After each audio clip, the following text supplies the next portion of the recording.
সবুজে ঘেরা এক শান্ত গ্রাম সোনাপুর।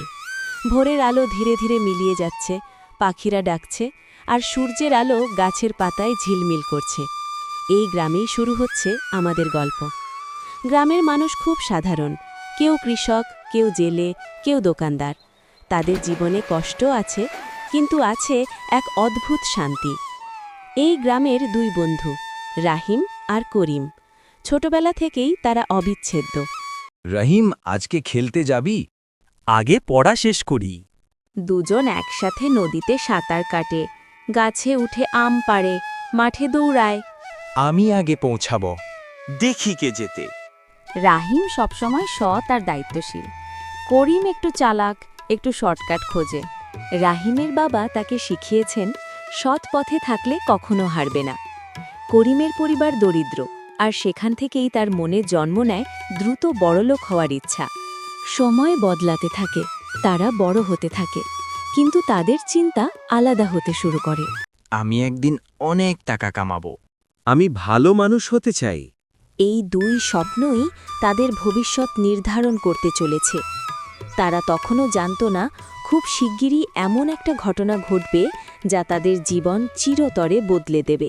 একদিন সকালবেলা আকাশটা ছিল একটু মেঘলা, বাতাসে ছিল অদ্ভুত এক নিস্তব্ধতা। রাহিম আর করিম কাজের খোঁজে গ্রামের পাশের জঙ্গলের দিকে রওনা হলো। তারা জানত না, আজকের দিনটা তাদের জীবনের সবচেয়ে বড় মোড় হয়ে দাঁড়াবে। পাখির ডাক ধীরে ধীরে কমে আসছিল, গাছগুলো যেন আরও ঘন হয়ে উঠছিল। পরিবেশটা এমন ছিল যেন জঙ্গলটা নিজের ভেতরে কোনো গোপন রহস্য লুকিয়ে রেখেছে। দোস্ত, আজকে কেমন জানি অদ্ভুত লাগতেছে। হ্যাঁ, কিন্তু ভয় পাওয়ার কিছু নাই, আমরা তো একসাথেই আছি। কিন্তু মনে হচ্ছে কিছু একটা ঘটতে চলেছে। হঠাৎ করিমের পা একটা শক্ত কিছুর সাথে ধাক্কা খেল। শব্দটা জঙ্গলের নিস্তব্ধতা ভেঙে দিল। দুজনেই থেমে গেল। এটা কি রে? মনে হয় পাথর, একটু খুঁড়ে দেখি। না রে, এটা তো কাঠের মতো লাগছে। ধীরে কর, ভেতরে কিছু থাকতে পারে। মাটি সরাতে বেরিয়ে এলো একটি পুরনো কাঠের বাক্স, ধুলায় ঢাকা। অনেক দিন ধরে কেউ এটাকে স্পর্শ করেনি, এটা দেখেই বোঝা যাচ্ছিল। দোস্ত, এটা তো গুপ্তধনের বাক্স মনে হচ্ছে। ঢাকনা খোলার সাথে সাথে তাদের চোখ ঝলসে উঠল। ভেতরে ছিল সোনার গয়না, রূপার মুদ্রা আর অনেক টাকা। আমরা ধনী হয়ে গেছি। একটু থাম, এত খুশি হওয়ার আগে ভাব।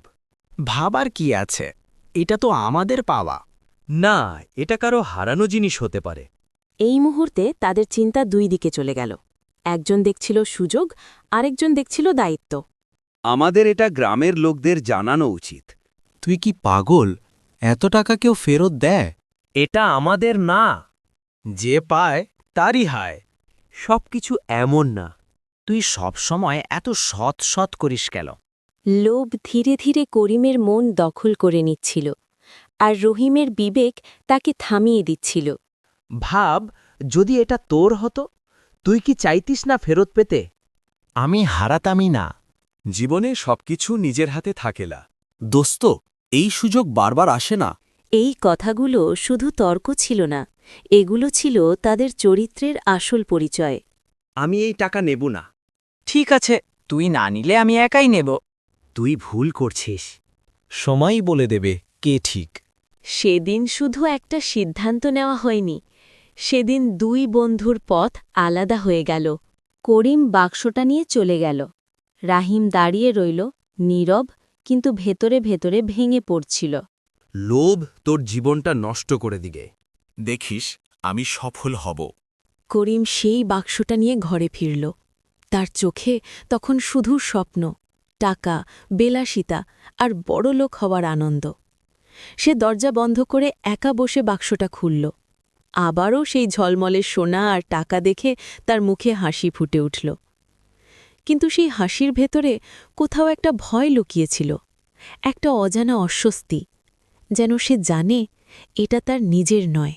এত টাকা, এখন আমার জীবন বদলে যাবে। না না, ভয় পাওয়ার কিছু নাই, এটা এখন আমারই। করিম সিদ্ধান্ত নিল সে কাউকে কিছু বলবে না। সে বাক্সটা ঘরের এক গোপন জায়গায় লুকিয়ে রাখল।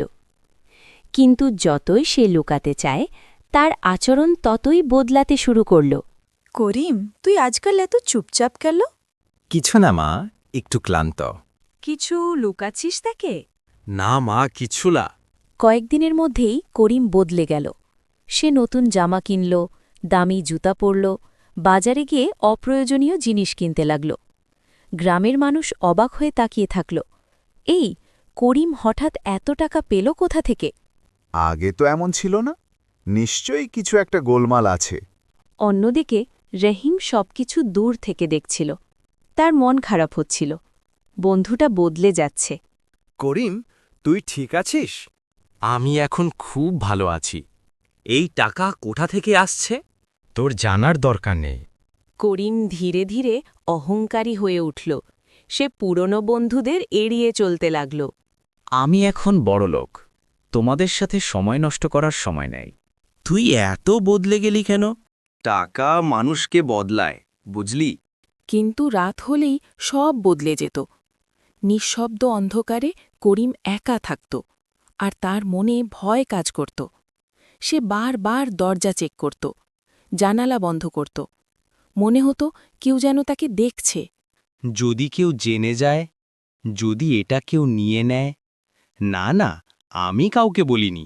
এক রাতে করিম ভয়ঙ্কর একটা স্বপ্ন দেখল। সে দেখল এক বৃদ্ধ তার সামনে দাঁড়িয়ে কাঁদছে। আমার টাকা ফেরত দে। না, এটা আমার। এটা তোর না। না, এটা শুধু স্বপ্ন।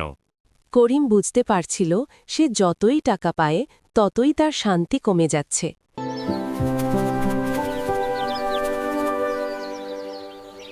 অন্যদিকে রাহিম এখনও তার জন্য চিন্তা করছে। টাকা সবকিছু না করিম। চুপ, তুই কিচ্ছু বুঝিস না। দিন যেতে লাগল, কিন্তু গ্রামের মানুষের সন্দেহ কমল না, বরং আরও বাড়তে লাগল। করিমের হঠাৎ পরিবর্তন, তার অস্বাভাবিক খরচ সবকিছুই প্রশ্ন তুলছিল। গ্রামের চায়ের দোকানে, বাজারে, এমনকি মসজিদের সামনে সব জায়গায় একই আলোচনা।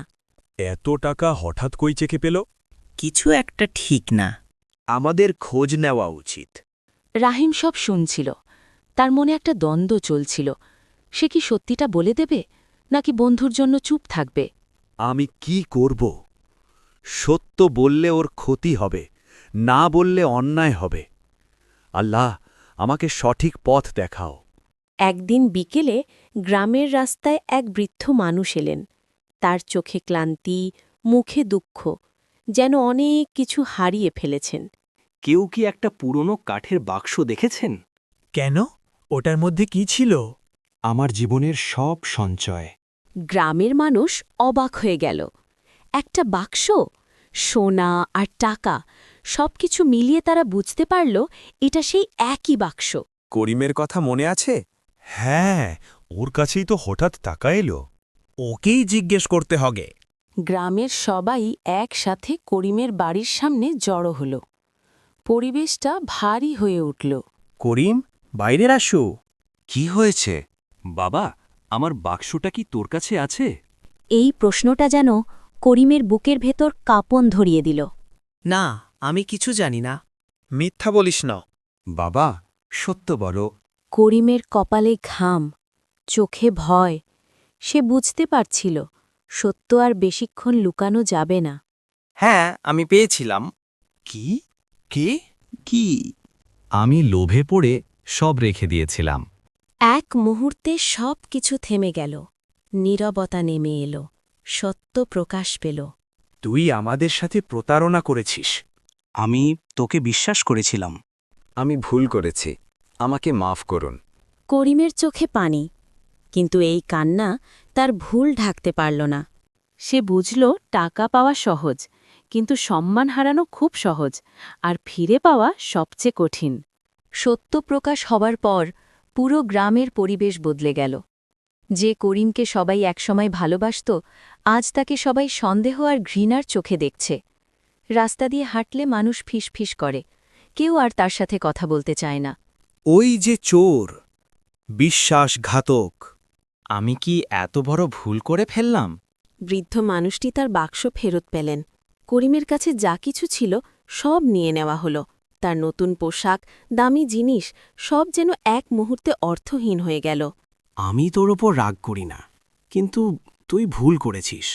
আমি সব ফিরিয়ে দিচ্ছি, আমাকে মাফ করুন। করিম এখন একা, সম্পূর্ণ একা। তার কাছে আর টাকা নেই, নেই বন্ধু, নেই সম্মান। রাতে সে ঘুমাতে পারে না, তার নিজের বিবেক তাকে প্রশ্ন করে। কেন আমি এমন করলাম? রাহিম ঠিকই বলেছিল, আমি নিজের জীবনটাই নষ্ট করে ফেললাম। অনেক সাহস নিয়ে একদিন করিম রহিমের কাছে গেল। তার চোখে পানি, মুখে অনুশোচনা। দোস্ত, আমি তোর কাছে আসার মুখ পাই না। ভুল করলে ফিরে আসাই বড় কথা। আমি সব হারিয়ে ফেলেছি। তুই এখনও নিজেকে হারাসনি। রাহিম করিমকে ক্ষমা করে দিল, কারণ সে জানত মানুষ ভুল করে, কিন্তু সেই ভুল থেকে শিক্ষা নেওয়াই আসল। চলো আবার শুরু করি। আমি এবার সৎ পথে চলব। এইটাই সবচেয়ে বড় জিনিস। করিম আবার কাজ শুরু করল, কঠোর পরিশ্রম, সততা আর ধৈর্য নিয়ে। ধীরে ধীরে গ্রামের মানুষ তার পরিবর্তন দেখতে পেল। করিম বদলে গেছে। হ্যাঁ, এখন সে সত্যিই ভালো মানুষ। একদিন সূর্যাস্তের সময় রাহিম আর করিম আবার সেই মাঠে দাঁড়িয়েছিল, যেখানে একদিন তাদের জীবনের সবচেয়ে বড় সিদ্ধান্ত নেওয়া হয়েছিল। আজ তাদের চোখে নতুন স্বপ্ন, কিন্তু সেই স্বপ্ন এবার সততার ওপর দাঁড়িয়ে। আমি শিখে গেছি, লোভ শুধু ধ্বংস আনে। আর সততা জীবন গড়ে।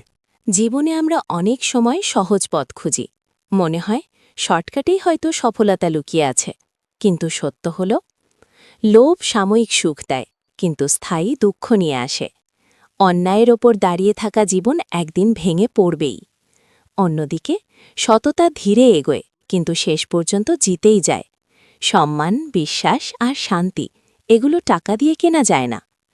টাকা হারালে কিছু হারাও, কিন্তু চরিত্র হারালে সব হারাও।